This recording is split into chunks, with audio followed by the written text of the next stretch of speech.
We are going to see some of the options of filtering which we have already covered, but this time there are some more options which are based on basically the numerical filters. We can say the numeric operations. So for example, as you can see, I have the data of 10 employees, just an example I have taken, and this is the salary. The salary is between 5,000 to 50,000 random numbers. So what I want is, firstly I want to filter out salary. So to do so, I click on salary and click here and next filter. What I want is, when I click on this filter, you can see there is an option called number filters.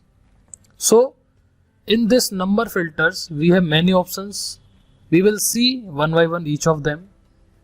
The first one is equals to, which means, for example, I want an employee whose salary is equals to 41047, and I click OK, and you can see employee 3 has the salary 41047. So this is how you can do some filtration on the basis of number. Next one is does not equals to. Firstly, select all again and click here, click on numbers, then does not equals to. Does not equals to means, for example, whose salary is does not equals to 44298. When I click this, you will see after I click on OK, this 44298 means employee 5 will be removed from the filter. Employee 5, it is deselected. There is no E5 employee here. Okay, so this is how you can use these options. Next one is greater than. For example, I want to check the employee whose salary is greater than 9710. When I click on this, you can see I have the employees whose salary is greater than 9710.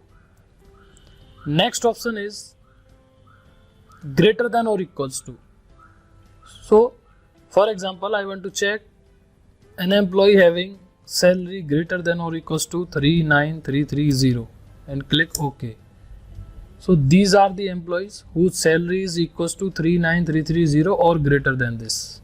So this is how you can practice this number filter. Same way we work for less than or equals to. Between means if you want to check if the employee is having salary between 10,000 to 20,000. In that case, you will use this between option, like I click here between 10,000 to 30,000. I click OK. You can see we have only 3 employees whose salary is between 10 to 30,000. Okay. So this is the another filtering options. You can practice them all. Above average, top 10, we will see these when we come into some scenarios. If you like this video and the video content, please do subscribe to our YouTube channel so that you can get all the updates, all the future videos and the courses available on this channel. Thank you.